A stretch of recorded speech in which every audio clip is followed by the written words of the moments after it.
What's going on, guys? Welcome back to the channel, and again we're on the Porsche Boxster. Now, in the previous video we refitted that 997 front end. I say refitted, I actually made it safe, put the crash bar on, realigned it. There is still a lot of work to do on the front end, but I'm going to let the body shop deal with that because I've had my fair share of fiberglass and filler. So now I've made the decision that the body shop are going to sort out the front end because, let's face it, I'm no bodywork expert.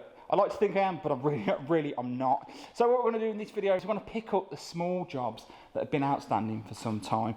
So we've got the front drop links that we didn't fit when we did the front suspension. I'm going to get those fitted in today's video. We've also got the driver's side window and motor mechanism that needs to go in. I've got that now, that's going in.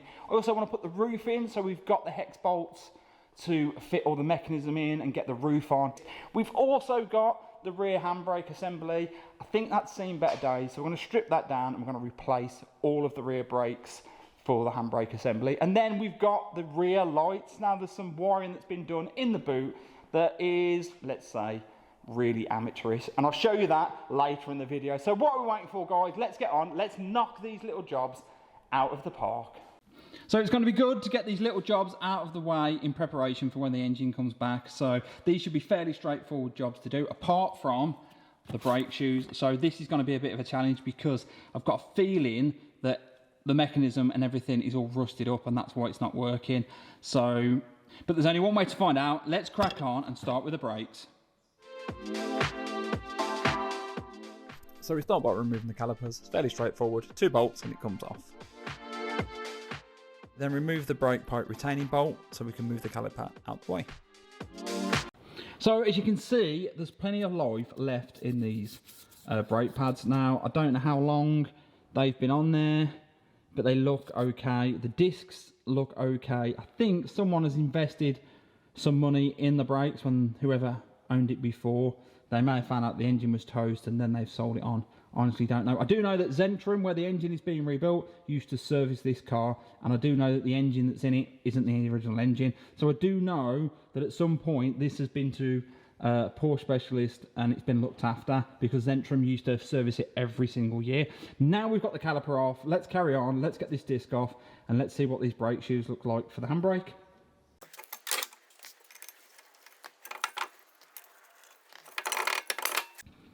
So these shoes definitely seen better days. That spring, I don't know whether that's in the right place. I don't think it is. This adjuster definitely needs greasing up. So hopefully we can strip it all down and put the new shoes on. Although these shoes don't look too old, to be honest, but and inside. But if we look inside the disc, to be honest with you, it's fairly rusty. So I'm going to give this disc a clean up. I'm going to drop this mechanism off and see actually what these look like, and then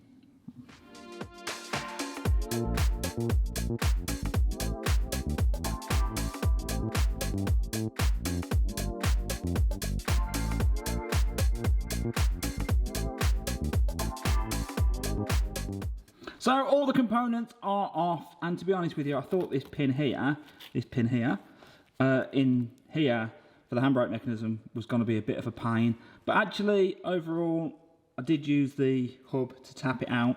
Don't know whether that was the best idea, but it worked and we've got it out. These brake shoes are definitely shot. There's grooves in them and rust, and to be honest, these new ones are far superior, so we're going to be putting those back on. But like I say, I'm going to look to see if I can get these components fairly cheap before we put the brakes back together. I'm going to strip off the driver's side now and see what they look like. Overall, this side, the disc inside is just a little bit of surface rust, and they will definitely clean up. The discs, I think, were virtually brand new. So yeah, so I'm going to have a look to see if I can buy these components and also move on to the driver's side and get that stripped down. Let's get on.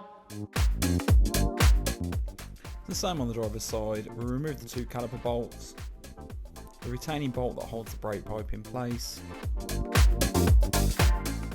Once the caliper's out the way, we then undo the retaining screws for the disc, and the disc comes off.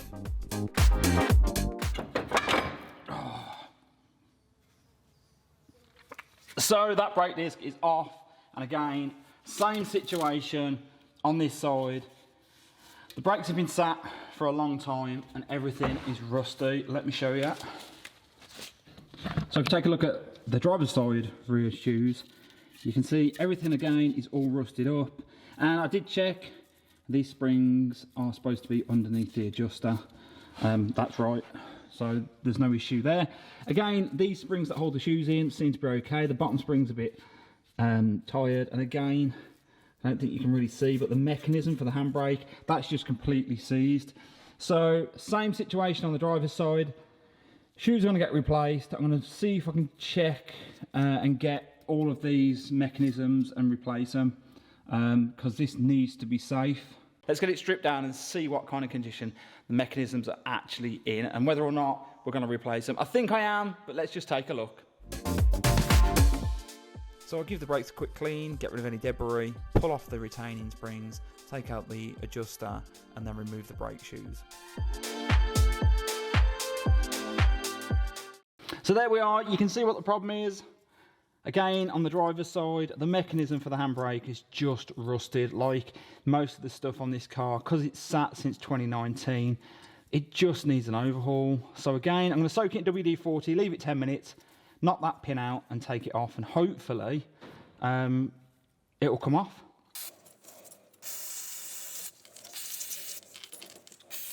So I've left this for 10 minutes soaking, and it's not really done a lot, to be honest. One thing I did notice is that the circlip for this pin isn't even in. So again, typical story on this car. Whoever's been playing about with it obviously didn't understand what they were doing.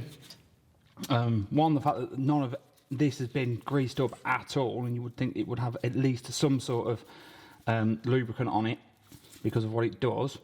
Obviously not massive amounts because of, again, where it is in the car, but you would think it would have had some sort of grease on it, and it just hasn't. So I'm going to see if I can just now get this off, do what I did on the other side, just put that against the hub here and just give it a tap with the hammer, and hopefully, all being well, it'll come out. Let's get on.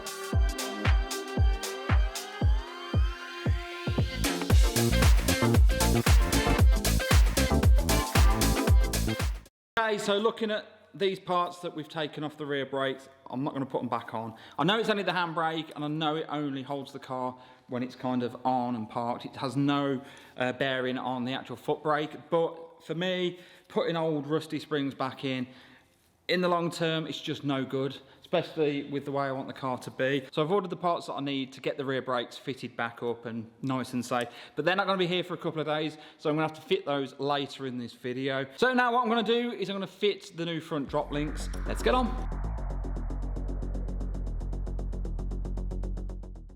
So with the drop links, it's fairly straightforward. We start with the driver's side, we do the top one up first, ensuring that we've jacked the hub up so the shock is sat properly inside the hub so there's no gap. We then lock it off with the correct torque settings and do the same for the bottom, and then repeat the process for the passenger side.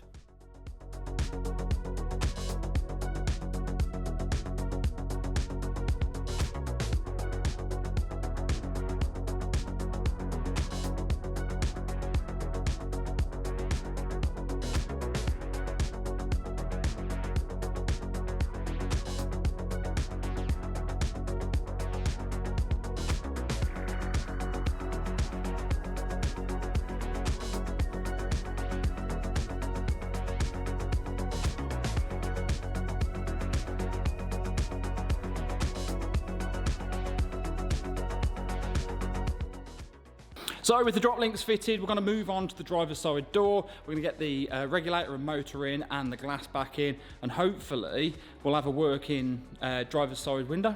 So let's get on, get that done.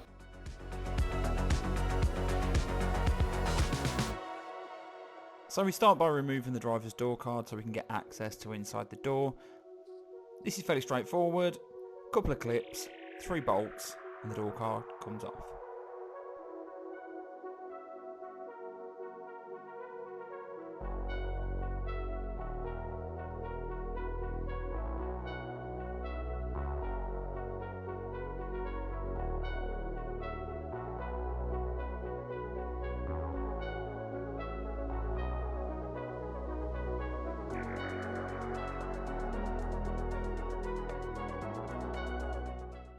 Okay, with the door card off, this gives us access to refit the motor and the new mechanism. I remove the airbag, that gives me better access to the top part to make sure I've got everything aligned.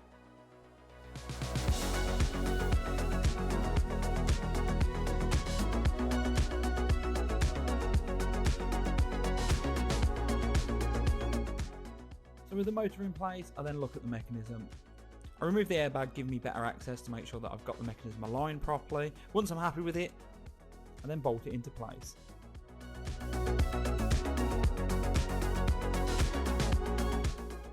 So we've got the window motor in. It wasn't too difficult to do. The only thing we need to do now is test that it's working. So let's do it.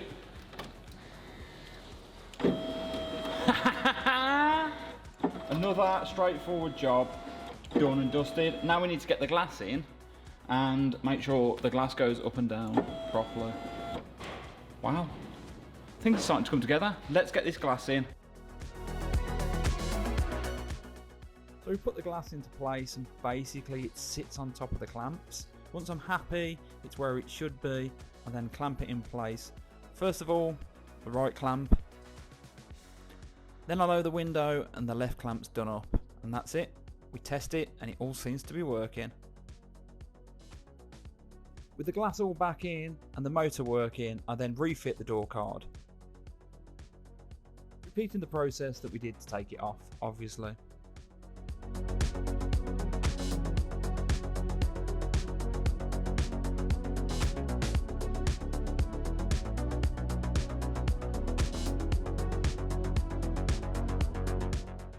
So with the door card back on, I'll just do a quick test, make sure that there's nothing catching and the window goes up and down as it should. So there we are, guys. Driver's window is in, fitted, working. Another job we can tick off the list. We're now going to move on to getting the roof sorted and make sure that when the roof closes that these windows drop down and then go back up the way they should when the roof is closing and opening. So let's get on and let's tackle the roof. So guys, in the last video we fitted the new motor, all the gear mechanisms and all the cabling for the roof, but for some reason I couldn't get it to work. Now I've charged the battery up and I'm going to give it a whirl because I think the battery was too flat, so I don't think it would power the motors. It's got nothing to do with any type of switch or anything on this model. The research I've done is everything is right, so we're going to get on and give it a whirl. So I'm just going to connect the battery back up now. As you can see, it's sparking, so there's plenty of power in it. Then I'm going to come round. I think it might, oh no, it's open. So yeah, we've got plenty of power, as we can see. Ignition on, radio might come on. Does the radio come on? Yeah. So we've got power at the moment of truth. Will these motors now work? Oh, yes! Something has finally worked. So you can hear them working, and I don't know whether you can see, but you can. Now that's cool, because that means that we can get all the mechanisms bolted up to here. This line here is where it needs to be, I think, for when the roof is closed, and that's how we're going to put it all back in with the roof closed. So yeah, let's get on. Now we know the motors are working and everything's okay, and it was just a flat battery issue and not a switch issue. Let's get this roof back on and let's see where we get to.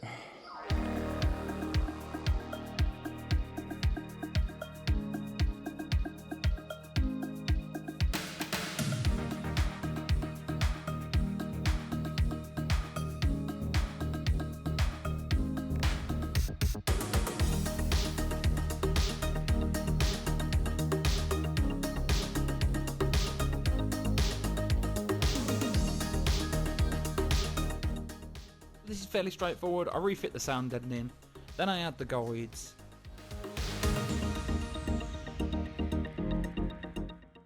Once the guides are on both sides, I then refit the guide arms.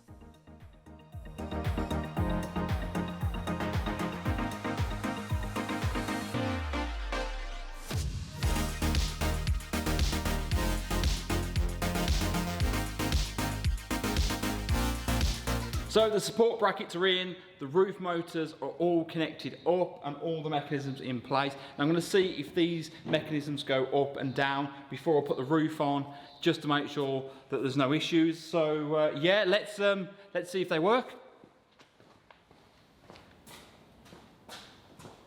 Ignition's on.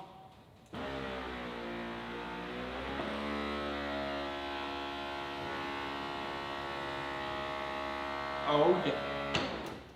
Come on!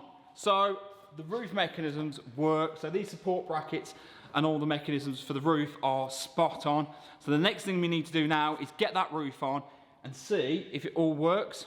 What are we waiting for? Let's get on. So to put the roof on, it's fairly easy, even with just one person. So I just lift it onto the boot, flip it over. I do have to lift the guide rails up out of the way to get the roof in, but then it's quite simple, just lift it into place.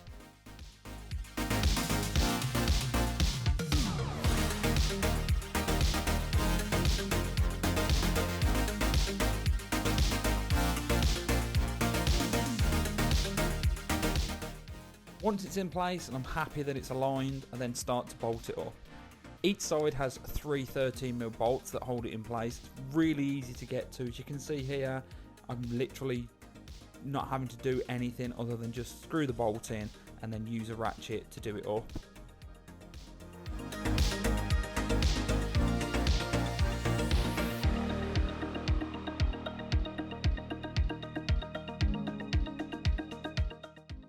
The other 2 bolts, well, they're underneath the roof, so you lift the roof up, and again, access is really easy.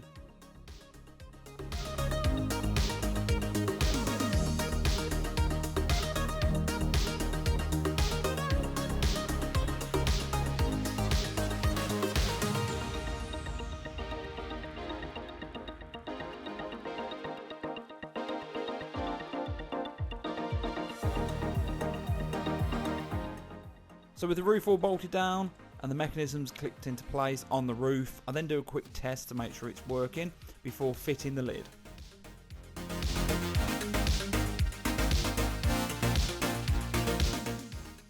Again, this is fairly straightforward to put on. Because this has been on the car for so long, the alignment is really easy. There's kind of like an outline where the lid used to sit, so I simply just bolt it into place.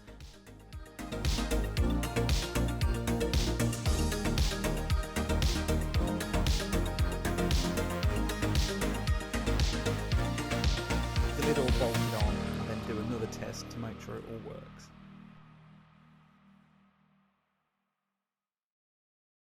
So with the roof all working, and I'm happy with the way that has gone. Again, another simple job. I have no idea what's going on with the car today. It's just working with me instead of working against me. Makes a nice change. So with the roof all done and dusted, now what we're going to do is we're going to jump onto the rear lights and sort out that Sunday DIY wiring job that's been done on them. It's interesting. This is the brake lights, and obviously at some point the feed from this side to the front of the car has failed, so they've just put a connecting wire in with this temporary fix. Now what I'm going to do is I'm going to run a wire all the way around the boot here to this side, but these are going to be soldered in properly. I'm not going to try and chase it all the way back down to the front of the car because it will work. So yeah, let's get on.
So as you can see, I've ran a new wire around the boot and tried to keep it close to the original wiring loom as possible.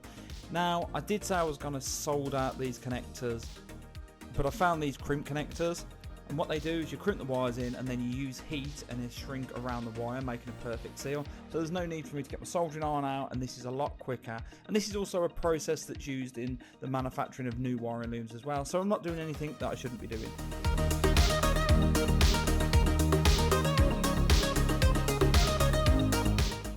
With that job done, I then reconnect the wire into the light. So the rear lights are back in, and that wiring is now sorted, and it's going to be a lot better than those little chop blocks. Before I put the boot lining back in though, let's check and make sure the lights are actually working. So I probably should have done this before I taped it all up, but hey, you know, it is what it is. Let's get on. Let's see if these lights are actually working.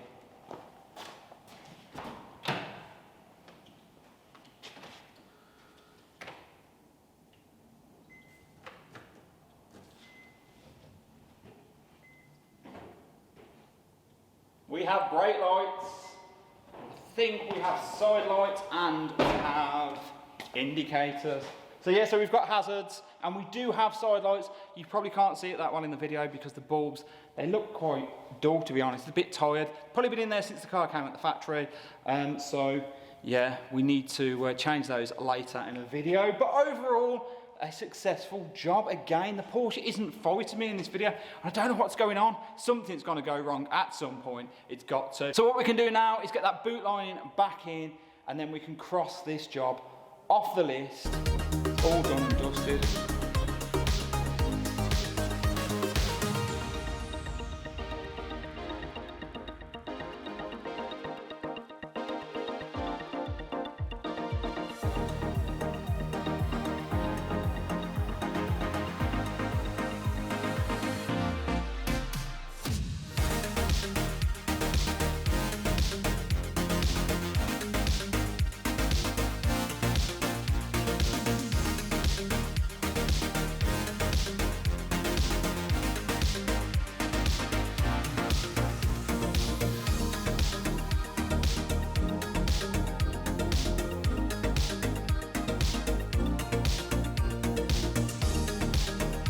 So there we are, the boot lining all back in. Like I say, that's a job that we can now tick off the list. Now I haven't got to worry about anything to do with the electrics for the rear lights. It's all sorted. Finally, we have the parts to finish off the handbrake assembly. So now we're going to jump back onto the rear brakes, get the handbrake assembly all built up, get those discs back on and get the brakes built back up. But before we actually put them back together, the brakes, I'm going to show you what £128 Porsche tax looks like on the brakes.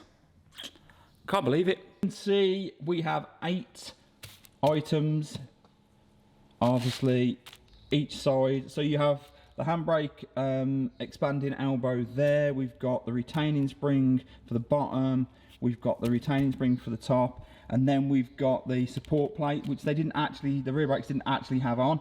So yeah, this was about £128, including delivery, which is just absolutely astronomical. These elbows, 25 quid. That spring, £15.99. It's crazy money. But we've got them. The car's going to be safe. We haven't got to worry about anything once these are on. So let's get on and get these parts on the car. Nothing really to explain here. We just repeat the process in reverse that we did to take the brake shoes off to fit them back on. It's fairly straightforward and doesn't take too long.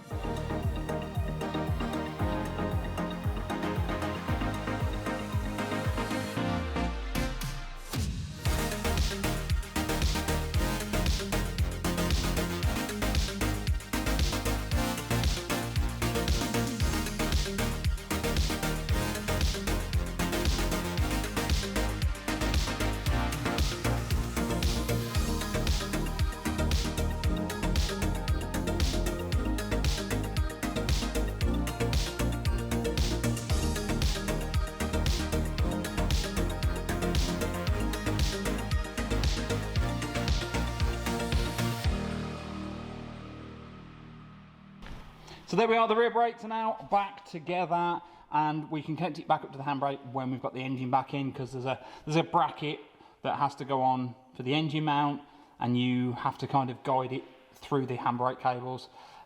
So we will do that in a later video. And that's it guys for today's video. With those drop links now fitted, the rear brakes built back up, the rear lights all sorted, the roof working and the driver's side windows working, well, what can I say? I've done 4 jobs and they've kind of gone to plan. So guys, as always, thanks for watching, and don't forget, smash that subscribe button, turn the notifications on, give me a thumbs up and comment in the comment section below. And again, I couldn't do this without you guys. Thanks for watching.